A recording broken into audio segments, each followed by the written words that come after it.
Having more possession does not always guarantee victory, and playing beautiful football does not always mean you will be the one smiling at the final whistle.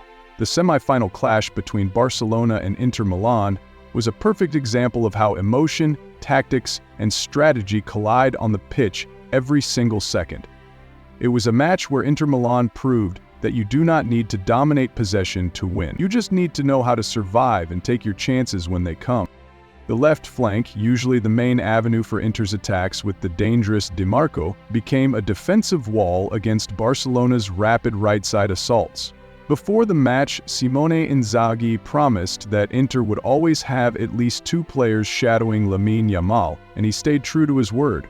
Di Marco and Dumfries doubled up, while Bastoni provided cover from the back.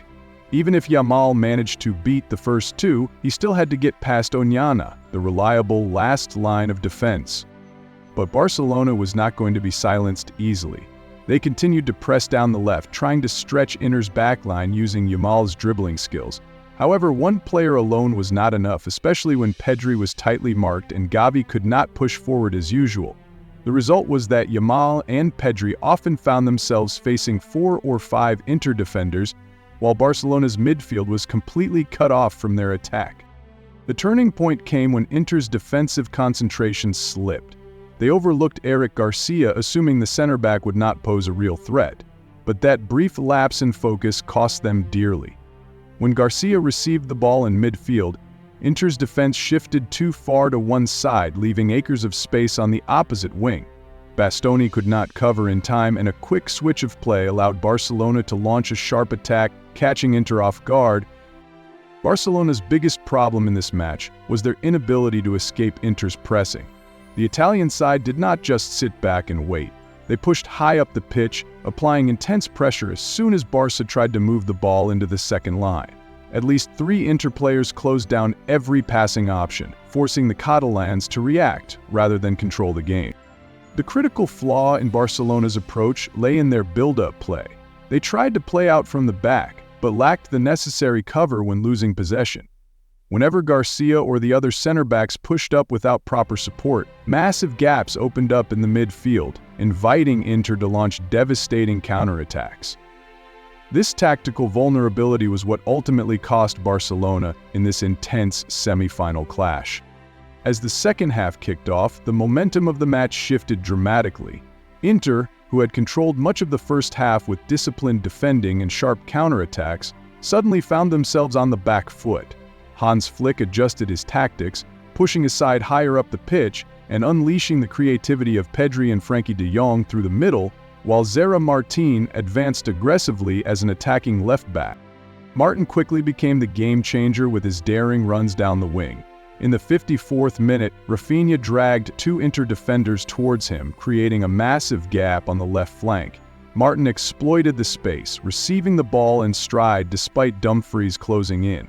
He whipped a pinpoint cross into the box, where Eric Garcia stormed in from deep and unleashed a powerful volley to cut the deficit to 2-1. This was the direct result of Barcelona stretching Inter's defense with clever off-the-ball movement and overloading the flanks. Just minutes later, Martin delivered again, this time providing a perfectly placed cross for Dani Olmo, who rose high to head home the equalizer at 2-2, igniting Barcelona's comeback hopes. At this point, Inter's composure began to crumble. Their midfield, led by Calhanoglu and Mkhitaryan, was pushed deep into their own half, struggling to regain control. Meanwhile, Di Marco's left side was being relentlessly targeted by Yamal, forcing Inzaghi to pull him off to avoid a complete collapse. The true turning point of the match came in the 87th minute. Inter had retreated, hoping to hold on to the draw, but made a critical mistake. As the ball moved into the center, Pedri escaped his marker with a clever turn and slipped a perfectly weighted through ball behind Dumfries and Darmian. Rafinha latched onto it, had his initial shot blocked, but reacted quickly to smash home the rebound into the far corner, putting Barcelona ahead 3-2. Inter's tactical mistake was failing to react quickly when Barcelona raised the tempo. Their 3 center backs struggled to organize marking assignments, while the midfield was too slow to provide cover for the defense. But what truly cost Inter was their mental response once they fell behind. Simone Inzaghi went all in. shifting from a 3-5-2 to a free-flowing attacking setup, throwing more players into the box in search of a late equalizer, but by then, it was too late to turn the tide. Despite the risk, Inter chose to push their lines higher and apply pressure in the final minutes, embodying the spirit of nothing left to lose. Center-back Francesco Acerbi was the clearest example of this desperation. With Lautaro Martinez already subbed off, Inter had to send more bodies forward, and it was Acerbi who stepped up in the game's most critical moment. In the 3rd minute of added time, after a scrappy challenge on the right wing, Denzel Dumfries whipped in a low cross into the box. Acerbi appeared at the near post, striking the ball cleanly with his weaker foot, beating goalkeeper Szczęsny and leveling the score with a goal that felt as valuable as gold, sending the match into extra time. As the extra period began, the momentum of the match shifted once more. Inter capitalized on their newfound confidence, while Barcelona went all out by switching to a 3-2-5 formation to increase their attacking firepower. However, this bold move from Flick left massive gaps in midfield, inviting Inter to exploit the open spaces. In the 99th minute, Marcus Thuram cut in from the right wing, dragging multiple Barça defenders out of position. This created a pocket of space for Frattesi, who burst forward from the second line, received the pass, and unleashed a precise left-footed strike into the far corner, curling the ball beyond Szczęsny's reach and putting Inter back in the lead. After conceding, Barcelona had no choice but to throw everything forward. Flick brought on Paul Victor and Gabi, but the gaps between their lines remained exposed.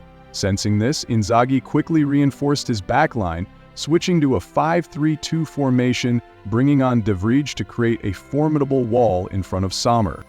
Lamine Yamal, Barcelona's brightest hope, had a few notable touches in the second half of extra time, but he could not break through the disciplined Inter defense or beat the brilliant Sommer.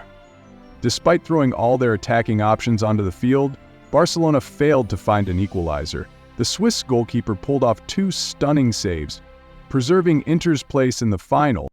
When the final whistle blew, the sight of Simone Inzaghi celebrating with his players became a lasting image of a historic night in Milan. This victory was not just about solid defense and sharp counterattacks, but also a testament to Inter's ability to adapt and withstand immense pressure. Looking at the benches of both sides also told a clear story.